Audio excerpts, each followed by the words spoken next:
Hello students, good evening. अभी हम लोग डिस्कस कर रहे थे KSET का। साथ साथ हम लोग अभी नया प्लानिंग भी शुरू किया है।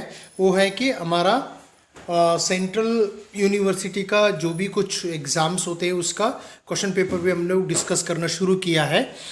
तो खास करके आज हम लोग बात करेंगे AMU का, यानी कि अलीगढ़ मुस्लिम यूनिवर्सिटी का MA एंट्रेंस की क्वेश्चंस, कुछ प्रीवियस ईयर क्वेश्चन पेपर यानी कि 2018 का हम लोग डिस्कस करेंगे।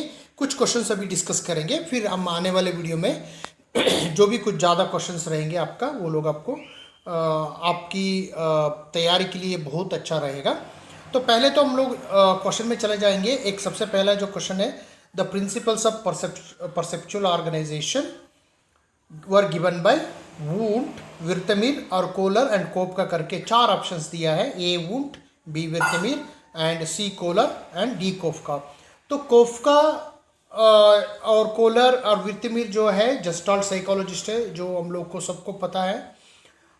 ये तो आपका जस्टॉल्ट साइकोलॉजिस्ट तीनों लोग ऑप्शन है। वुंट भी एक साइकोलॉजिस्ट है, in the sense he was consider as a father of, एक तरीके से बहुत अच्छा कंट्रीब्यूशन किया है साइकोलॉजी के लिए। जैसे उन्होंने 1879 में जो है सबसे पहले जो साइकोलॉजिकल लैबोरेटरी बनाया था जर्मनी में। तो ये हो गया। तो इसका सबसे बड़ी आंसर है, सही आंसर है विर्तेमेर है, क्योंकि ऑर्गेनाइजेशन प्रिंसिपल का जो इन्होंने कही है बात, वो विर्तेमेर है। तो विर्तेमेर का जो हमारा आंसर सही रहेगा। और हम चलते दूसरा क्वेश्चन में। बाकी आप लोगों को हम लोग आपका कोलर और कोप का आपको तो पता ही है कि कौन जो है जस्टॉल्ट साइकोलॉजिस्ट है। हम दूसरी क्वेश्चन में चले जाएंगे। ये जो दूसरी क्वेश्चन है रिलेटेड टू इमोशनल अप्राइजल के लिए है। According to James Lange theory of emotion, what precedes emotions. तो आपको पता होगा कि जो प्रिसीड्स का मतलब होता है यहाँ पे, देखिए अप्राइजल्स होता है, वो तो अप्राइजल तो हमारा अरोजल के साथ ही चलता है। लेकिन हमारा जो सबसे इम्पॉर्टेंट आंसर होगा इसका, ये होगा फिजियोलॉजिकल अरोजल, क्योंकि मूवमेंट ऑफ फेशियल मसल्स और कॉग्निटिव प्रोसेसिंग, तो ये एक साइकोलॉजिकल बैक एस्पेक्ट है। यहाँ पे हमारा emotion itself is a psychological aspect है, लेकिन इमोशन के साथ साथ हम लोग कुछ फिजियोलॉजिकल एस्पेक्ट को भी देखेंगे। जैसे फिजियोलॉजिकल अराउजल्स होता है तो वो इमोशन शुरू हो जाती है। जैसे फिजियोलॉजिकल इमोशंस हमारा एक्सप्रेशंस होते हैं, तो फिजियोलॉजिकल एक्सप्रेशंस जैसे कि हमारा बॉडी में कोई चेंजेस होता है, जैसे हमारा जो फेशियल एक्सप्रेशंस हो सकता है, या कोई हमारा बॉडी में मूवमेंट होती है वो कैसे होती है, वो सब चेंजेस होना शुरू हो जाती है। तो इसके लिए हम लोग क्या बोलेंगे, इसका जो आंसर रहेगा हमारा, जैसे हमने अभी आपको कह रहे थे कि जिसका आंसर जो रहेगा आपका सबसे इम्पोर्टेंट है, वो फिजियोलॉजिकल अराउजल रहेगा। क्योंकि आप लोग को थोड़ा ऑप्शन में ध्यान देना पड़ेगा। ऐसे क्वेश्चन को आप अगर हैंडल कर रहे थे तो आप लोग को थोड़ा ध्यान रख के करना पड़ेगा। नेक्स्ट चलते हैं हम लोग तीसरी क्वेश्चन के तौर पे हम लोग अभी जाएंगे कि तीसरी क्वेश्चन का क्या आंसर रहेगा। तो what are the independent variables in an experiment. तो वो इंडिपेंडेंट वेरिएबल अगर हम एक्सपेरिमेंट में बोले तो पहले तो हम लोग को क्या सोचना पड़ेगा, दो वेरिएबल्स जो यहाँ पे ऑप्शन दिया है इन्होंने, variables manipulated by the subject, variables that interfere, variables manipulated by the experimenter, none of the above. देखिए आपको पता होगा कि variables manipulated by the subject तो यहाँ पे सही आंसर नहीं है। वेरिएबल्स दैट इंटरफेयर, ये भी सूटेबल नहीं है। वेरिएबल तीसरी जो ऑप्शन है वो सही है इसका answer, variables manipulated by the experimenter. तो एक्सपेरिमेंटर जो मैनिपुलेट करेगा उसी को हम इंडिपेंडेंट वेरिएबल बोल सकते हैं। तो ये आपका एक सही रहा है।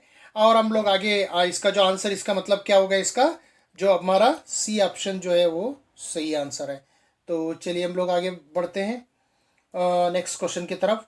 Dash nervous system gets us ready to fight और flee, and our dash nervous system helps in calm to the body. अब देखिए क्या होता है, दो तरीके से हम लोग नर्वस सिस्टम को इम्पॉर्टेंट क्लासिफिकेशन की गई है। एक तो सिंपैथेटिक नर्वस सिस्टम है, एक होता है हमारा पैरासिम्पैथेटिक नर्वस सिस्टम है। तो सिंपैथेटिक नर्वस सिस्टम क्या काम करती है? जब भी हम लोग को ready to fight and flight situation आता है, जब भी हम लोगों को कुछ जल्दी बॉडी को एनर्जी की ज़रूरत पड़ती है, जब हम भाग रहे हैं या ऐसा कुछ हम लोग फिजिकल एक्टिविटी कर रहे हैं, तो तब हमारा क्या होता है, सिंपैथेटिक नर्वस सिस्टम का काम बहुत ज़्यादा होता है। और उसके साथ साथ हमारा अगले जो फिल इन द ब्लैंक्स में क्या है, जो नर्वस सिस्टम होता है जो काम करती है हमारा बॉडी, जब काम रहेगा तब एक्टिवेट होता है। जैसे कि फॉर एग्जांपल डाइजेशन प्रोसेस है, जब हम सोते हैं तो डाइजेशन प्रोसेस ज़्यादा इम्प्रूव हो जाती है, या हम लोग बैठे हुए होते हैं जो रेस्ट लिए होते हैं, उस टाइम में जो हमारा काम का वो सबसे इम्पॉर्टेंट एस्पेक्ट होती है, उसको हम बोलते हैं पैरासिम्पैथेटिक नर्वस सिस्टम। तो पहला जो आंसर हमारा यहाँ पे दिया हुआ है, पहले के जो फिल इन द ब्लैंक्स में आप करेंगे सिंपैथेटिक और दूसरा में करेंगे पैरासिम्पैथेटिक। तो ठीक है, तो हमारा फिर हम ऑप्शन ये को लगाएंगे। ये देखिए स्टूडेंट्स, ये बेसिक जो लोग बहुत इंपॉर्टेंट होती है, बेसिक को आप लोग जब तक नहीं समझेंगे तब तक आपका कोई मतलब अच्छे अच्छे क्वेश्चन जो नेट एग्जाम्स में आते हैं और कोई और एग्ज़ाम एंट्रेंस एग्ज़ाम में आते हैं, वो आपका ज़्यादा फायदेमंद रहेगा। तो हम लोग चलते हैं fifth question. If an experiment is designed correctly, the experimental group and control group will differ with respect to independent variable. देखिए अभी क्या होता है कि अगर कोई भी हम एक्सपेरिमेंट रखते हैं तो पहला हमारा इंपॉर्टेंट क्या है, एक्सपेरिमेंट बोलने की कंट्रोल ग्रुप हम यदि एक्सपेरिमेंटल ग्रुप करते तो वो किसके बेस में करते, वो हमको पहले इंडिपेंडेंट वेरिएबल को करेंगे तभी हम लोग उसका जो चेंजेस दे सकते हैं, यानी कि इंडिपेंडेंट वेरिएबल के थ्रू ही हम लोग डिपेंडेंट वेरिएबल का क्या बोलते हैं मेजरमेंट करते हैं। तो उसी तरह से हम लोगों को इसका आंसर सही रहेगा, क्योंकि ये जो है हमारा इंडिपेंडेंट वेरिएबल जो है सबसे इम्पॉर्टेंट है एक्सपेरिमेंट में। ठीक है जी, और हम लोग आगे चलते हैं, क्योंकि बाकी कंफाउंडिंग वेरिएबल्स एक्सटर्नल वेरिएबल है वो अलग कंटेक्स्ट में यूज़ होता है, इस कंटेक्स्ट में जो क्वेश्चन में हमारा ज़्यादा यूज़ नहीं होता वो। तो ठीक है, हम लोग आगे चलते हैं फिर नेक्स्ट क्वेश्चन की तरफ। तो नेक्स्ट क्वेश्चन हम चलेंगे।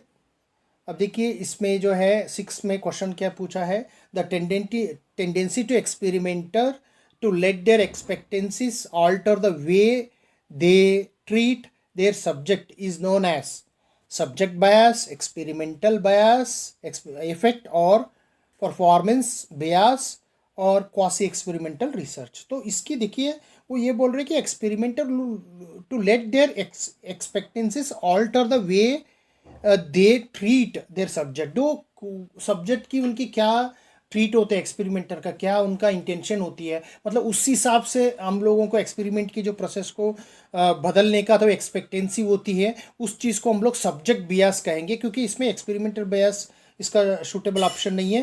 परफॉर्मेंस बायस भी तो ये मैच नहीं होता, और क्वासी एक्सपेरिमेंटल रिसर्च इसका सही है। तो इसका सही आंसर अगर बोले तो इसका सही आंसर जो रहेगा सब्जेक्ट बियास। तो हम लोग आगे इसकी कुछ क्वेश्चन डिस्कस करेंगे। यहाँ पे 7th क्वेश्चन भी है, the stimulus variable which yields response at least 50% of the time is known as, जो है हम लोग अभी देखते हैं कि इसका जो क्वेश्चन है, तो मुझे भी इसकी पूरी आइडिया नहीं है, इस चीज़ को थोड़ा सा डाउट है इसके ऊपर, तो इसकी हम लोग अगले क्वेश्चन में भी थोड़ा इसको ऐड कर सकते हैं। इसका आंसर तो वैसे तो हम लोग RL करके दिया है, तो इसको हम लोग अगले क्लास में थोड़ी सी उसको डिटेल हम लोग बात करेंगे। इसको RL को ही हम लोग अभी सेलेक्ट करके रखेंगे। तो ये जो रहा अपना आगे का क्वेश्चन में 8, 9 क्वेश्चन 10 क्वेश्चन को हम लोग आगे क्लास में ये करेंगे। ठीक है, तो आज का यही क्लास यहीं पे समाप्त होगा आपका। तो आप लोग यदि नया है, अगर आप लोग यदि हमारा क्वेश्चंस को या हमारा क्लास को यूट्यूब चैनल के लिए नया है, तो आप लोग मेरा चैनल को सब्सक्राइब कर ले, और साथ ही साथ आपको फ्रेंड्स है, अगर कोई ऐसा कोई फ्रेंड्स है आपके साथ जुड़े हुए हैं जो इसकी तैयारी कर रहे हैं, तो उनके साथ मेरा वीडियो को शेयर कर ले और लाइक कर ले, ज़्यादा से ज़्यादा ग्रुप में आप डिस्कस कर ले। लिंक को शेयर करने से आपको ज़्यादा फ़ायदा रहेगा। Thank you so much all of you. हम लोग आगे का वीडियो को आप निरीक्षा करते रहेंगे, तो हम लोग ऐसी बहुत ज़्यादा वीडियो आप लोगों को बनाते रहेंगे, तो इससे आपका तैयारी में बहुत ज़्यादा असर पड़ेगा। तो इसी वजह से हम लोग आज का क्लास हम एंड करेंगे इसी बात से। तो आप लोग उसको फॉलो करते रहेंगे मेरा चैनल को। अभी हम लोग इसी के साथ साथ प्लेलिस्ट में हमने केसेट एग्ज़ाम को भी मैंने जो पेपर प्रीवियस ईयर पेपर अभी शुरू किया है उसको भी आप